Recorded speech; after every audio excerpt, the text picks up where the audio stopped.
हरे कृष्णा सभी के लिए आपका मेरे चैनल द सिंपल सोल पर स्वागत है।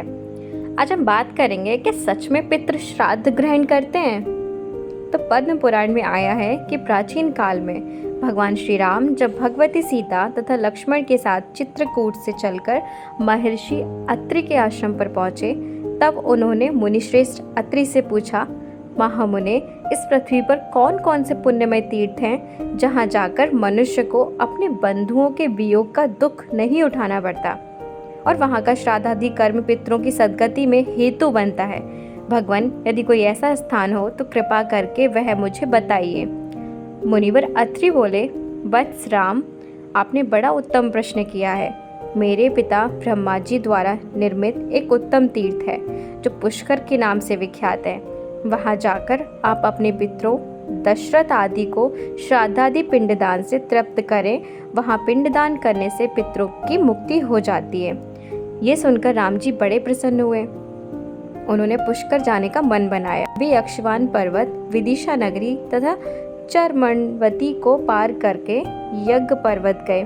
वहां से मध्यम पुष्कर गए। वहां स्नान करके उन्होंने देवताओं तथा पितरों को तर्पण किया। उसी समय मुनिश्रेष्ठ मार्कंडेय जी अपने शिष्यों के साथ वहां आए। भगवान ने महामुनि को प्रणाम किया और कहा, मुने, मैं महर्षि अत्रि की आज्ञा से यहाँ अवियोगा तीर्थ में पितरों का श्राद्ध करने उपस्थित हुआ हूँ।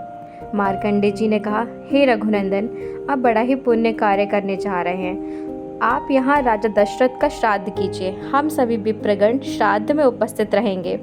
श्री रघुनाथ जी से ऐसा कहकर वे सभी ऋषि स्नान को चले गए। इधर श्री राम जी ने लक्ष्मण जी को श्राद्ध की सामग्री एकत्रित करने के लिए कहा। श्री लक्ष्मण जी जंगल से अच्छे अच्छे फलों को लेके आए। श्री जानकी जी ने भोजन बनाया। श्री राम जी अवयोगा नाम की बावली में स्नान कर मुनियों के आने की प्रतीक्षा करने लगे।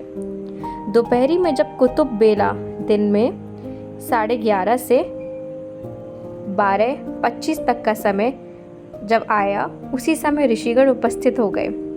मुनियों को आया देख सीता माता वहां से हट गईं और झाड़ियों के पीछे हो गईं। श्री रामचंद्र जी विधि पूर्वक श्राद्ध में ब्राह्मणों को भोजन कराने लगे। श्राद्ध की प्रक्रिया पूर्ण करके ब्राह्मणों के विसर्जन के अनंतर श्री राम जी ने देवी सीता से पूछा, प्रिय, यहाँ आए मुनियों को देखकर तुम छिप क्यों गई? श्री सीता जी बोली, नाथ, मैंने जो आश्चर्य देखा उसे बताती हूँ, सुनिए। आपके द्वारा नाम गोत्र का उच्चारण होते ही स्वर्गीय महाराज यहाँ आकर उपस्थित हो गए। उन्हीं के साथ उन्हीं के समान रूप रेखा वाले 2 पुरुष और आए थे जो सभी प्रकार के आभूषण धारण किए हुए थे। वे तीनों ही ब्राह्मणों के शरीर से सटे हुए थे। प्रभु, ब्राह्मणों के अंगों में मुझे पितरों के दर्शन हुए। उन्हें देखकर मैं लज्जा के मारे आपके पास से हट गई। इसलिए आपने अकेले ही ब्राह्मणों को भोजन कराया और विधि पूर्वक श्राद्ध की क्रिया भी संपन्न की। भला मैं स्वर्गीय महाराज के सामने कैसे खड़ी होती?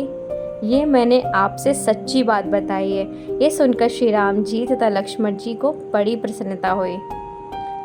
तो इस तरीके से हमारे पूर्वज भी आकर धरती पर श्राद्ध के टाइम में भोजन ग्रहण करते हैं। इसीलिए मन से उनके लिए भोजन तैयार किया कीजिए। हरे कृष्णा, हरि बोल।